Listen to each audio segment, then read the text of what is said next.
Hey, what's up guys? Welcome to Talk and Heal. आज हम बात करने वाले हैं कि दूसरों के दुख में हमें मजा क्यों आता है।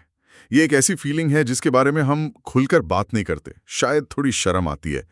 किसी और को ठोकर खाते देख मन में वो जो एक अजीब सी खुशी या संतुष्टि होती है, इसे जर्मन में शैडेनफ्रॉइडे कहते हैं, मतलब नुकसान में खुशी।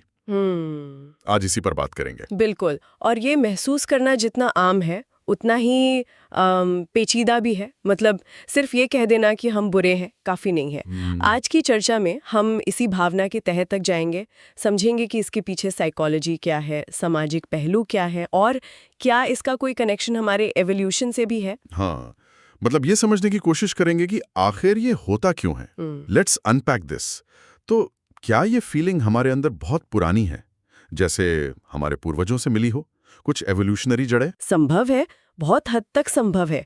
विकासवादी नजरिए से देखें तो पुराने जमाने में जब रिसोर्सेज लिमिटेड थे और मुकाबला कड़ा था, तब किसी दूसरे की असफलता का मतलब हमारे लिए सीधा फायदा हो सकता था। सही बात है। सोचिए, अगर किसी प्रतिद्वंद्वी शिकारी को शिकार न मिले तो आपके समूह के लिए ज्यादा भोजन बचता। हाँ, या सामाजिक दर्जे में कोई प्रतियोगी फिसल जाए तो अपनी स्थिति ज्यादा सुरक्षित लगती।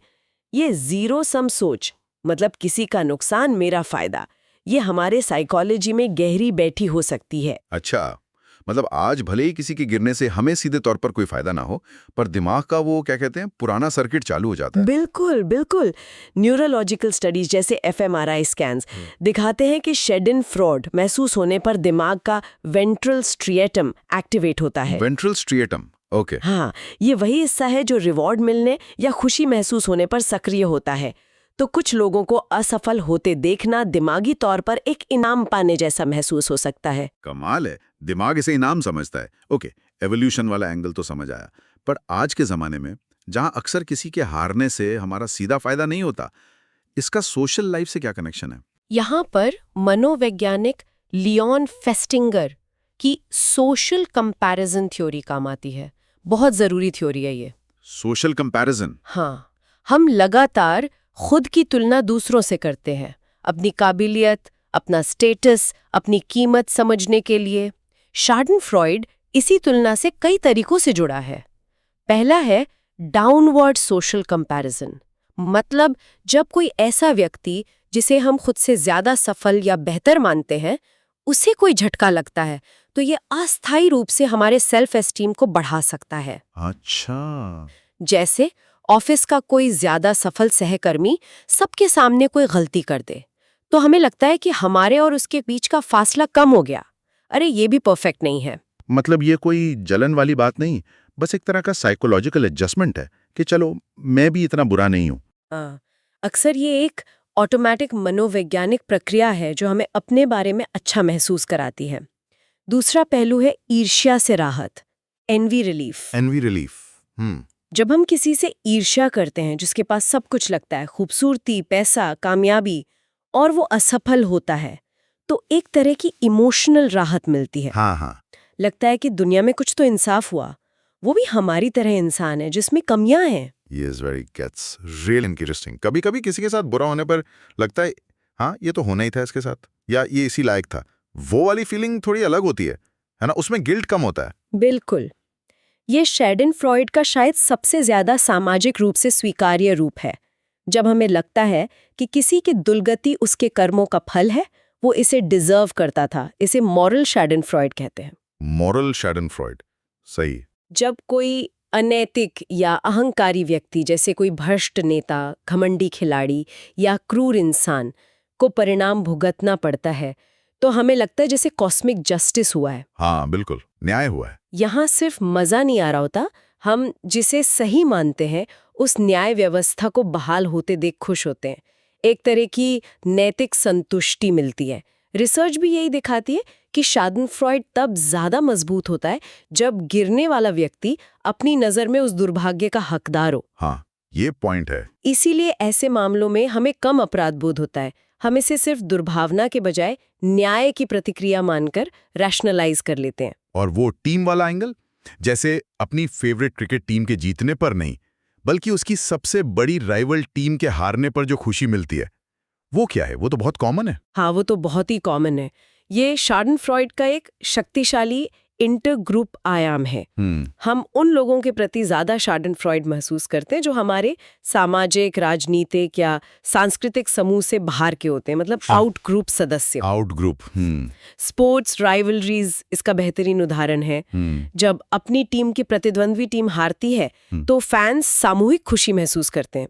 ये खिलाड़ियों से व्यक्तिगत दुश्मनी नहीं बल्कि ग्रुप आइडेंटिटी और वफादारी का मामला है। हम जीते नहीं पर वो हार गए। हाँ, हम बनाम वो वाली बात। बिल्कुल। एक और पहलू है खतरे में कमी या थ्रेट रिडक्शन। जब कोई ऐसा व्यक्ति या समूह जो हमारे समूह के लिए प्रतिस्पर्धी खतरा था वो असफल होता है तो ये एक सुरक्षात्मक भावना देता है। ये राजनीतिक शार्डनफ्रॉइड में खास तौर पर दिखता है, जहां विरोधी पक्ष की विफलताओं का जश्न सिर्फ खुशी के लिए नहीं बल्कि अपने समूह की शेषता के प्रमाण के तौर पर मनाया जाता है। अच्छा, ये भी एक एंगल है। एक वो कहावत भी है ना कि जो पेड़ सबसे लंबा होता है हवा उसी को सबसे ज्यादा लगती है। कुछ वैसे इंसानों के साथ भी होता है। हाँ, कई संस्कृतियों में, जिसे ऑस्ट्रेलियाई टॉल पॉपी सिंड्रोम कहते हैं, वो देखने को मिलता है। ये उन सफल लोगों की आलोचना करने, उनसे नाराज होने या उनकी असफलता पर खुश होने की प्रवृत्ति है जो भीड़ से अलग दिखते हैं। टॉल पॉपी सिंड्रोम, इंटरेस्टिंग नाम है। हाँ, इसके पीछे कई मनोवैज्ञानिक कारण हो सकते हैं। एक तो है समानतावादी आवेग, मतलब एगैलिटेरियन इम्पल्सेस। कुछ शार्डनफ्रॉइड समानता की इच्छा से आता है। जब कोई असाधारण सफलता पाता है, खासकर अगर वो अयोग्य या ज़रूरत से ज़्यादा लगे, तो उसकी असफलता न्याय की ओर एक सुधार जैसी लगती है, जैसे सब बराबर हो गए। हाँ, लेवल प्लेइंग फील्ड जैसा कुछ वैसा ही। दूसरा है प्रामाणिकता की चिंता, ऑथेंटिसिटी कंसर्न्स। हमें अक्सर शक होता है कि बेहद सफल लोग जरूर अपनी कमियां छुपा रहे होंगे या धोखे से सफल हुए होंगे। जब वो असफल होते हैं तो ये हमारे संदेहों की पुष्टि करता है। जैसे सोशल मीडिया पर परफेक्ट दिखने वाला सेलिब्रिटी जब तलाक लेता है तो लगता है जैसे सच्चाई सामने आ गई। हाँ, पता था कुछ गड़बड़ है। यार, आजकल तो मीडिया और इंटरनेट पे सब भरा पड़ा है। Reality TV shows, celebrity gossip, social media trolls. लगता है जैसे लोगों के गिरने का तमाशा बनाया जाता है। आपने सही पकड़ा। आधुनिक मीडिया ने शार्डनफ्रॉइड का एक तरह से कहें तो इंडस्ट्रियलाइजेशन कर दिया है। Reality TV, celebrity gossip, social media ने ऐसे पूरे इकोसिस्टम बना दिए हैं जो दूसरों को असफल होते देखने पर टिके हैं। हाँ, ये तो है।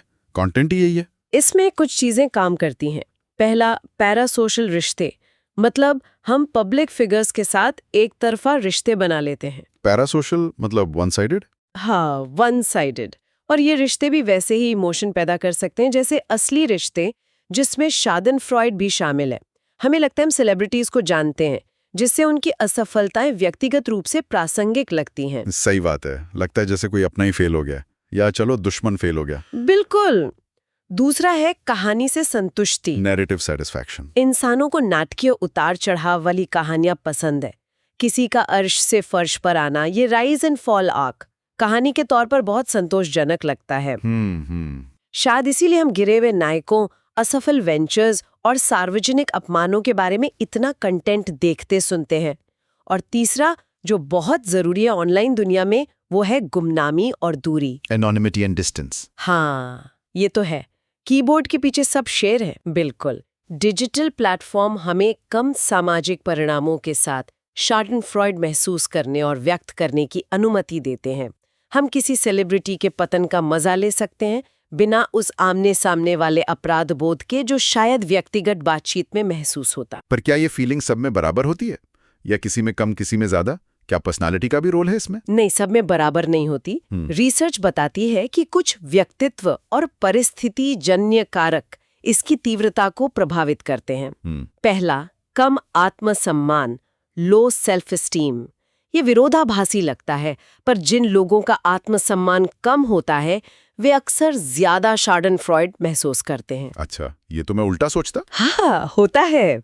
जो लोग अपनी कीमत को लेकर असुरक्षित महसूस करते हैं वे दूसरों की विफलताओं से अस्थायी ईगो बूस्ट ले सकते हैं। उन्हें लगता है चलो कोई तो मुझसे भी बुरा है। ओके, ये एक पॉइंट है। दूसरा, उच्च आत्म प्रासंगिकता, हाई सेल्फ रेलेवेंस। हम उन क्षेत्रों में हुई विफलताओं पर ज्यादा शार्डनफ्रॉइड महसूस करते हैं जिनकी हमें परवाह है।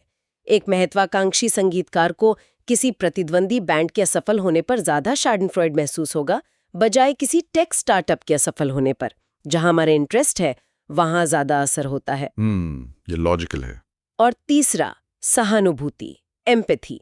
आमतौर पर जिनमें ज्यादा सहानुभूति होती है उनमें कम शार्डनफ्रॉइड देखा जाता है। हाँ, ये तो होना ही चाहिए। लेकिन जैसा हमने पहले कहा, अगर लगने लगे कि सामने वाला अपनी दुर्गति का हकदार है तो सहानुभूति भी पीछे हट सकती है और वो न्याय वाली फीलिंग आ जाती है। So what does this all mean? चलो मान लिया ये नॉर्मल है, पर क्या इसका कोई डार्क साइड भी है? कभी ये प्रॉब्लम बन जाता है? हाँ, बिल्कुल है। जबकि हल्का फुल्का शार्डनफ्रॉइड सामान्य और शायद अडेप्टिव भी हो, अत्यधिक या गलत दिशा में निर्देशित शार्डनफ्रॉइड समस्याग्रस्त हो सकता है। पहला, साइबर बुलिंग और क्रूरता। ऑनलाइन माहौल शार्डनफ्रॉइड को सामूहिक क्रूरता में बदल सकता है, जहां लोग किसी के दुख का मजाक उड़ाने और जश्न मनाने के लिए हद से ज्यादा आगे बढ़ जाते हैं। हाँ, ये बहुत दिखता है आजकल। दूसरा, रिश्तों को नुकसान, रिलेशनशिप डैमेज। दोस्तों, पार्टनर या परिवार के सदस्यों के प्रति शार्डनफ्रॉइड महसूस करना रिश्तों में गहरी समस्याओं का संकेत हो सकता है, जैसे नाराजगी, कंपटीशन या अनसुलझे संघर्ष। ये तो बहुत सीरियस बात है। बिल्कुल। और तीसरा, नैतिक असंवेदनशीलता, मॉरल डिसेंसिटाइजेशन। नियमित रूप से शार्डनफ्रॉइड में लिप्त रहना, खासकर उन लोगों के प्रति जो अपने दुर्भाग्य के हकदार नहीं है, सहानुभूति को खत्म कर सकता है और कठोरता को सामान्य बना सकता है। हाँ, ये बात तो है। फील तो होता है, पर अक्सर बाद में या उसी वक्त थोड़ा बुरा भी लगता है, गिल्टी फील होता है। वो गिल्ट क्यों होता है फिर? और ये अपराध बोध खुद एक महत्वपूर्ण बात बताता है। हम पहचानते हैं कि ये भावना हमारे सहानुभूति और करुणा जैसे मूल्यों से टकराती है। ये अपराध बोध दिखाता है कि शार्डनफ्रॉइड हमारे सचेत नैतिक ढांचे के नीचे कुछ हद तक ऑटोमेटिक रूप से काम करता है। हम इसे महसूस करते हैं, लेकिन होशपूर्वक इसका मूल्यांकन करते हैं। यार, ऐसा नहीं सोचना चाहिए था। इसे लेकर शर्मिंदगी भी कल्चरली अलग अलग होती है। कुछ संस्कृतियां ऐसे स्वाभाविक मानवीय व्यवहार मानकर अधिक स्वीकार करती हैं, जबकि अन्य इसे एक नैतिक कमी मानती हैं जिसे दबाया जाना चाहिए। तो इस पूरी बातचीत से क्या सीख मिलती है? इसका हमारी लाइफ में क्या मतलब है? प्रैक्टिकल इम्प्लीकेशंस क्या हैं? शार्डनफ्रॉइड को समझना व्यवहारिक रूप से उपयोगी है। पहला, सेल्फ अवेयरनेस, आत्म जागरूकता। ये पहचानना कि हम कब और क्यों शार्डनफ्रॉइड महसूस करते हैं, हमारी अपनी असुरक्षाओं, ईर्ष्याओं और मूल्यों को उजागर कर सकता है। ये समझने के लिए एक डायग्नोस्टिक टूल है कि हमें किन चीज़ों की परवाह है और कहाँ खतरा महसूस होता है। अच्छा, मतलब खुद को समझने का एक टूल। हाँ। दूसरा, सहानुभूति विकसित करना, एम्पैथी कल्टीवेशन।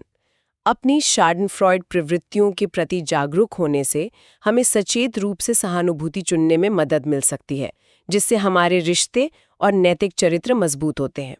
हम चुन सकते हैं कि हमें कैसा रिएक्ट करना है। ये चॉइस वाली बात इंपॉर्टेंट है। बिल्कुल। और तीसरा, मीडिया लिटरेसी।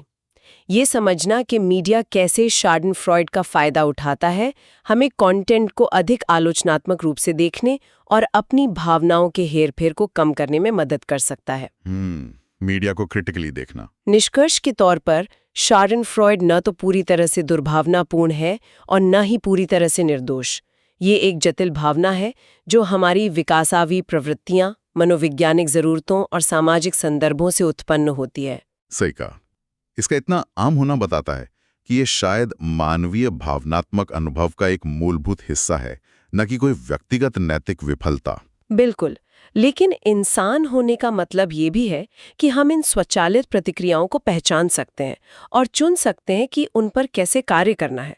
हम किसी प्रतिद्वंदी के फिसलने पर क्षणिक संतुष्टि को स्वीकार कर सकते हैं, फिर भी करुणा चुन सकते हैं, क्रूरता के बिना न्याय का जश्न मना सकते हैं और अपनी प्रतिक्रियाओं से नियंत्रित हुए बिना उन्हें समझ सकते हैं। अंततः शार्डनफ्रॉइड ये दिखाता है कि हम कितने गहरे सामाजिक प्राणी हैं, जिन्हें निष्पक्षता, स्थिति और अपनेपन की बहुत परवाह है, अच्छे और बुरे दोनों तरीकों से। इस भावना को समझना हमें खुद को और इस जटिल सामाजिक दुनिया को ज्यादा समझदारी और आत्मजागरूकता के साथ नेविगेट करने में मदद करता है।